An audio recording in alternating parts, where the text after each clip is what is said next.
Hola, la charla de hoy será protocolos de diagnóstico y tratamiento de las infecciones de transmisión sexual en Colombia año 2022. Soy Luis Gabriel Ortega, médico de la Asociación Colombiana de Infectología. Las infecciones de transmisión sexual tienen una repercusión profunda sobre la salud sexual y reproductiva en todo el mundo y a diario se contraen más de 1 millón de infecciones.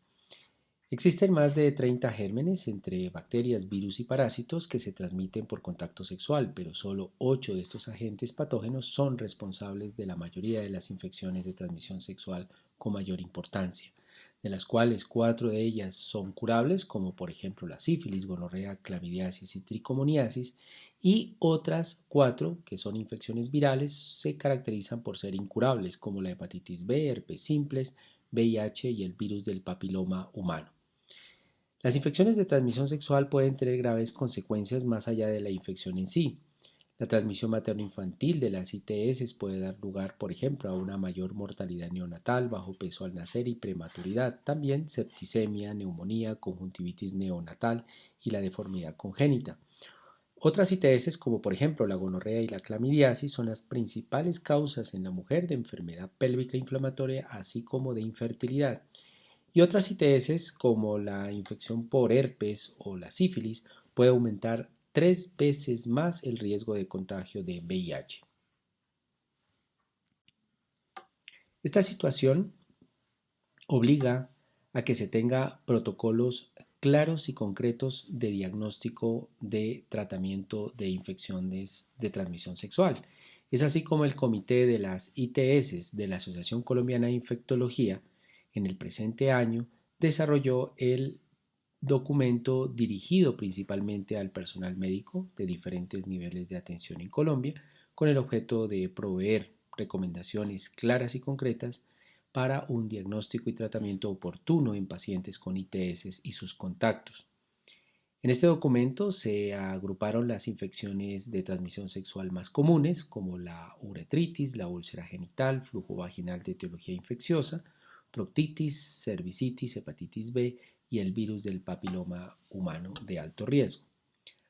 Para cada protocolo se presenta la definición, la etiología, las condiciones para la toma de la muestra, los exámenes de diagnóstico por agente etiológico y de acuerdo a qué nivel de atención corresponde y obviamente el tratamiento, ya sea por agente etiológico o por síndrome clínico, por lo que los invitamos a su profunda lectura y aplicación.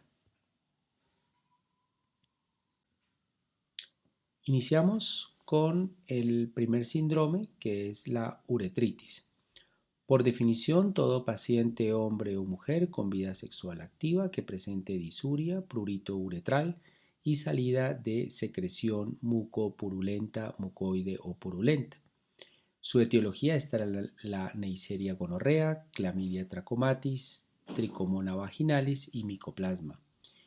El diagnóstico se hace a través de una coloración de Grant de la secreción o del hisopado uretral donde presente una reacción leucocitaria mayor o igual a 5 polimorfos nucleares por campo de alto poder, lo cual es indicativo para este diagnóstico de uretritis. A todo paciente a quien se le diagnostica una ITS se debe solicitar siempre la prueba de VIH y la prueba de sífilis. Recordar que existe coinfección por Neisseria gonorrea y Clamidia trachomatis en un paciente con uretritis, lo cual es bastante frecuente y el tratamiento debe ser enfocado para ambas patologías. Recordemos también que las condiciones del paciente para la toma de la muestra es no haber tomado antibióticos de manera previa.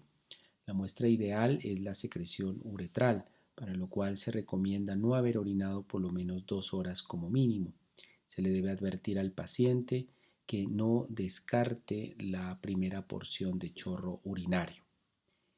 En el tratamiento de la uretritis, el manejo es sindromático y se realiza con la ceftriaxona, ampolla de 1 gramo, dosis única intramuscular, más la doxiciclina, tabletas de 100 miligramos, una tableta vía oral cada 12 horas por 7 días. Como alternativa está la citromicina, tabletas de 500 miligramos, las cuales se dan 1 gramo vía oral dosis única, ideal para pacientes embarazadas o para lactantes. En el caso de tricomona vaginalis, el tratamiento indicado es el metronidazol 500 miligramos vía oral cada 12 horas por 7 días. Y como alternativa tenemos el tinidazol 2 gramos vía oral en dosis única.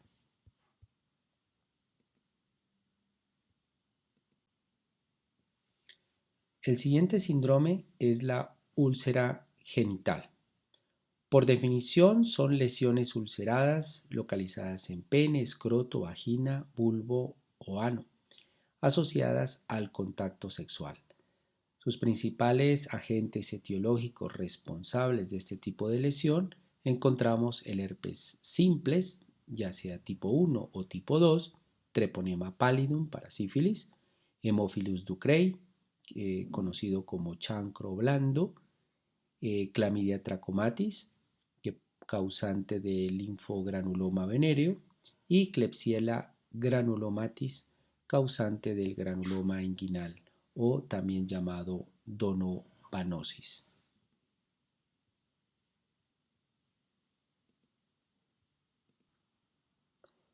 El diagnóstico de úlcera genital se hace por agente etiológico. En el caso para herpes simple se puede hacer a través de la observación directa de la muestra por el test de Sang, la observación de células multinucleadas, por ejemplo, o a través del uso de anticuerpos, IgM si es para primer episodio, IgG si es para más de un episodio. También es posible la identificación para el herpes por técnicas de PCR a través del hisopado directo de las lesiones. En el caso de Treponema pallidum, para sífilis, como ya lo habíamos hablado anteriormente en otro video, se hace a través del test treponémico y no treponémico o por microscopía en campo oscuro. Otras especies causales de úlcera genital pueden ser también identificables por medio de coloración de Gram, por cultivo o por PCR. Hay tinciones especiales, como lo muestra en el cuadro de la derecha, para cada agente etiológico específico. En el tratamiento de la úlcera genital se hace por agente etiológico. De esta manera, en el caso de herpes simples, se usa el aciclovir o el valaciclovir como alternativa. Si es primer episodio, si es recurrencia o como profilaxis para un término de 6 a 12 meses, como lo indica los tiempos en la tabla del lado izquierdo. En caso de herpes primera infección, el tiempo de tratamiento son 7 días, mientras que para las recurrencias se hace por 5 días. Ahora, en pacientes con VIH se sugiere que el tiempo de tratamiento sea por 10 días y las profilaxis que se recomiendan se haga con valaciclovir. Para las demás especies, la citromicina 1 gramo dosis única de manera semanal, darla por 3 semanas es una opción válida para la mayoría de las bacterias causantes de úlcera, a excepción de la sífilis, la cual se trata con penicilina benzatínica 2.4 millones en dosis única. Entramos al síndrome de flujo vaginal de etiología infecciosa. Las alteraciones del flujo vaginal de tipo infeccioso se caracterizan por la presencia de flujo vaginal anormal. Las características de este flujo dependerán de cada microorganismo. Así, el flujo asociado a cándida se caracteriza por ser un flujo grumoso, acuoso, homogéneo, espeso y acompañado de prurito, mientras que el flujo vaginal de la paciente con vaginosis bacteriana se caracteriza por el típico olor a pescado, es de consistencia delgada, homogénea y de un color blanco que recubre las paredes de la vagina y del vestíbulo. El flujo vaginal causado por Tricomona vaginalis es de un color amarillento verdoso, homogéneo, espumoso y de mal olor. En la etiología existen 3 causas infecciosas que alteran el flujo vaginal. 2 no son asociadas a transmisión sexual, como es la cándida vaginal y la vaginosis bacteriana, y una sí está asociada a transmisión sexual, como la tricomoniasis. Hay que tener en cuenta en el diagnóstico, en la tabla 5, Las condiciones de la paciente para la toma de la muestra de flujo vaginal. Primero, no estar tomando antibióticos ni antimicóticos, ni haberse aplicado cremas vaginales, supositorios ni duchas vaginales antes de realizar la prueba y no haber tenido relaciones sexuales por lo menos el día anterior. En el caso de la búsqueda de la cándida, vaginosis bacteriana y tricomoniasis, es suficiente el examen directo en solución salina o KOH y también la realización de la coloración de Gram. El tratamiento para el flujo vaginal de etiología infecciosa tenemos en cuenta el agente etiológico. En el caso de la cándida, en población general y en pacientes viviendo con VIH es el fluconazol vía oral dosis única. Como alternativa tenemos el uso de cremas antimicóticos de aplicación vaginal. Para las embarazadas la elección es la vía tópica con clotrimazol. En el caso de cándida recurrente, el fluconazol una vez a la semana por 6 meses es la indicación. También se puede dar terapia tópica con antimicóticos durante 14 días. En la vaginitis bacteriana, solo debe ser tratada a la paciente si presenta síntomas característicos del flujo vaginal de etiología infecciosa. Se recomienda el uso de metronidazol 2 veces al día vía oral por 7 días, igual dosificación en las embarazadas.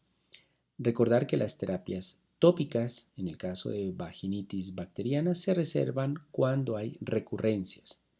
El metronidazol sigue siendo la elección también para el tratamiento de las tricomoniasis y como alternativa el uso del tinidazol de acuerdo a las dosificaciones que ustedes ven en pantalla. Se puede hacer manejo sindromático de esta entidad. El tratamiento sería tinidazol 2 gramos dosis única, un solo día, y fluconazol 150 miligramos dosis única, vía oral. La proctitis se define como un paciente con dolor al defecar o tenesmo rectal asociado no a la emisión de heces mucopurulentas o hemorrágicas. Una buena proporción de las infecciones rectales puede ser asintomática, como en el caso de las infecciones por Neisseria gonorrea o Clamidia trachomatis. En el caso de antecedentes de contacto anal receptivo, se debe realizar también otros estudios de tamizaje para ITS. Las principales etiologías de esta entidad se encuentran la Neisseria gonorrea, clamidia, Treponema pallidum, herpes simples tipo 1 y 2 y micoplasma.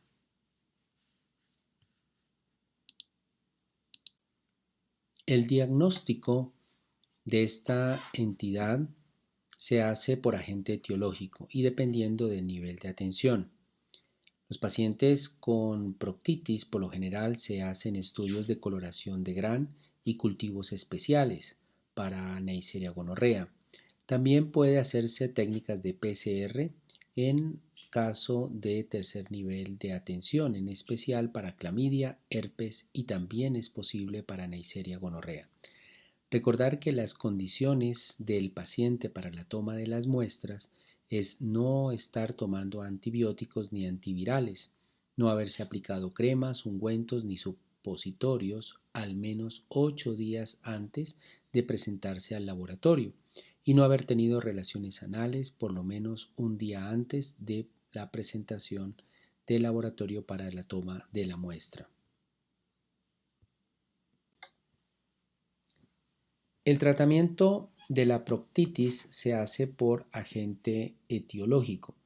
Si el caso es por Treponema pallidum, que se hace con penicilina benzatínica, o en el caso de herpes simples, que puede hacerse con aciclovir o valaciclovir por un tiempo de 7 a 10 días. El manejo sindromático de esta entidad se recomienda cuando la sospecha clínica sea por proctitis, por gonorrea o por clamidia.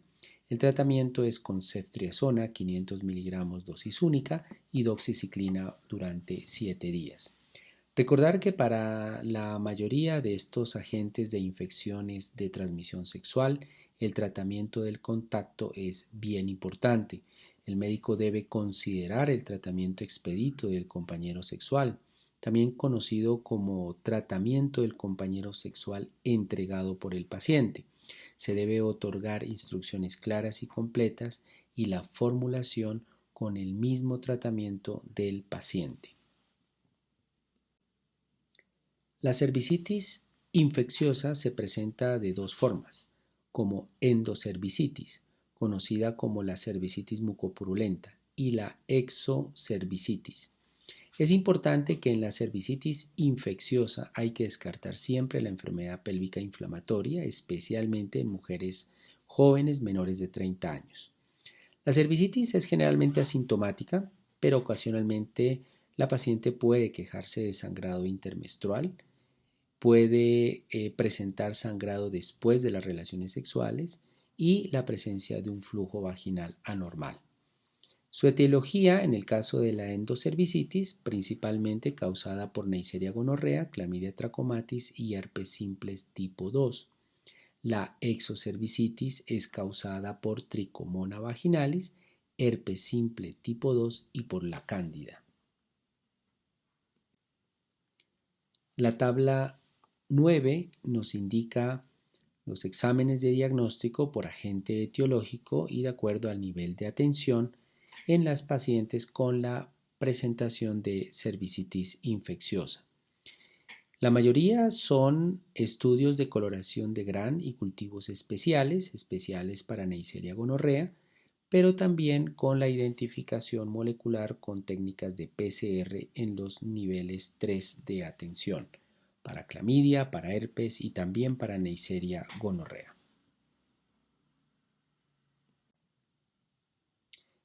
El tratamiento de la paciente con diagnóstico de cervicitis se debe enfocar según el agente etiológico. Si se va a tratar como un manejo sindromático, se debe basar de acuerdo a la coexistencia de Neisseria gonorrea y clamidia con el uso de la doxiciclina y la ceftriaxona.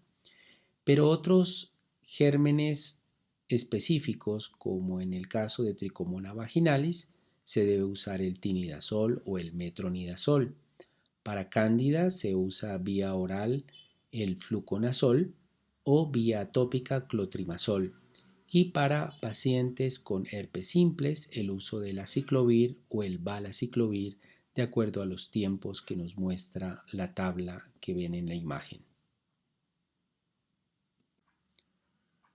Revisemos ahora el virus del papiloma humano de alto riesgo.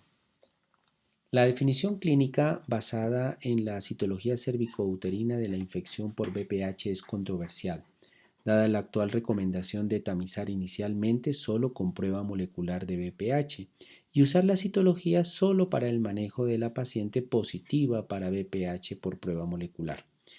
El uso de la citología para definir clínicamente la lesión puede ser útil y sigue siendo útil, pero es importante recalcar que la citología solo se recomienda para la tamización en caso de que la prueba molecular de VPH no esté disponible.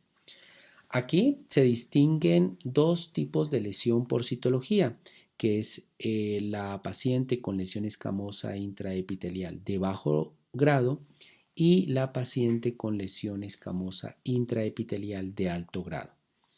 La etiología es el virus del papiloma humano de alto riesgo, cuyos genotipos más que se han identificado de mayor grado de neoplasia son el 16, 18, 31, 33, 35, 39, 45, 51, 52, 56, 58, 59 y 68. La tamización o detección temprana. Hay que recordar que una tamización tiene como objeto identificar las mujeres que tienen un alto riesgo de lesión precancerosa de cervix, de manera que se traten tempranamente y así eviten la progresión a cáncer. Se realiza por el método de detección molecular del ADN del virus del papiloma humano y también por citología cervicouterina. Es importante aclarar que la detección temprana no se refiere a una edad temprana, sino al grado de avance de la lesión per se. Las lesiones escamosas intraepiteliales solo se diagnostican mediante biopsia guiada por una colposcopia y esta pues es indicada después de que la tamización, ya sea por detección del ADN o por una citología cervicouterina, esté anormal.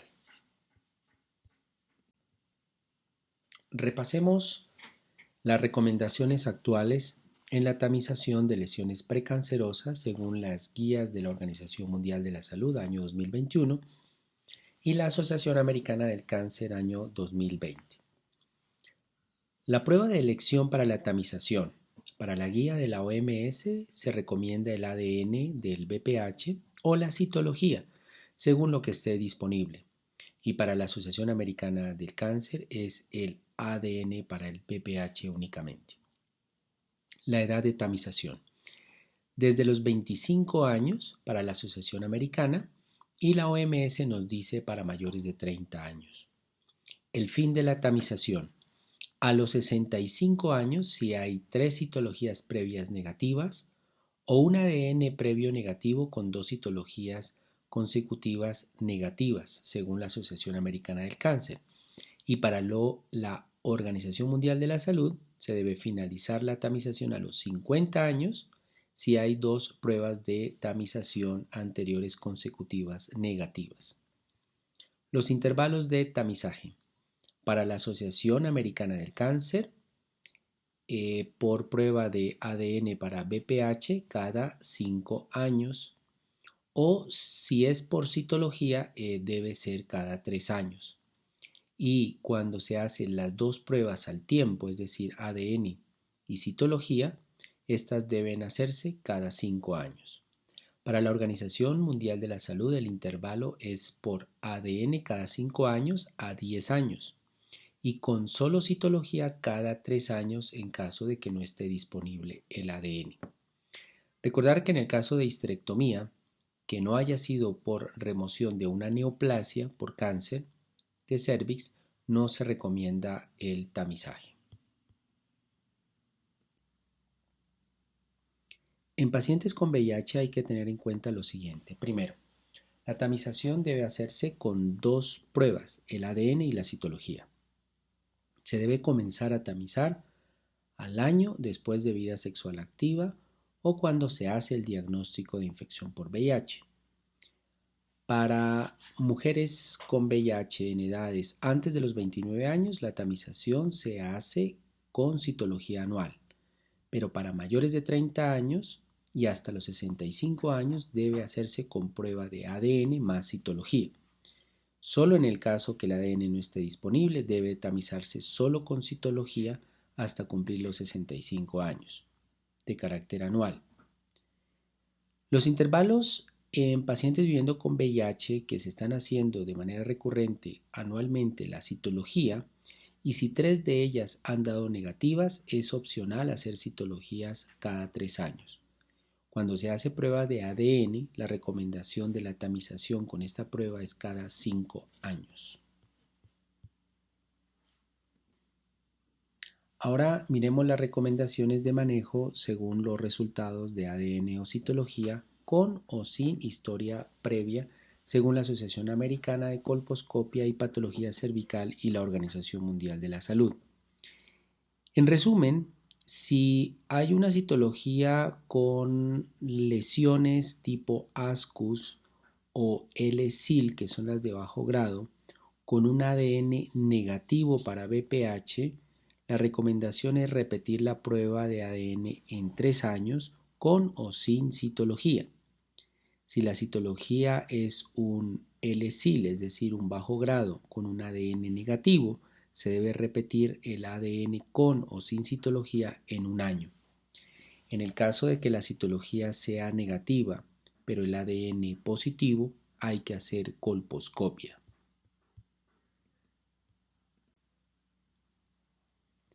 En esta tabla observamos las diferentes posibilidades de anormalidades en la citología, como hallazgos de evidencias de ASCUS, L-SIL, H-SIL, que son las de alto grado, todas ellas con resultados de ADN positivo o con genotipos 16 o 18.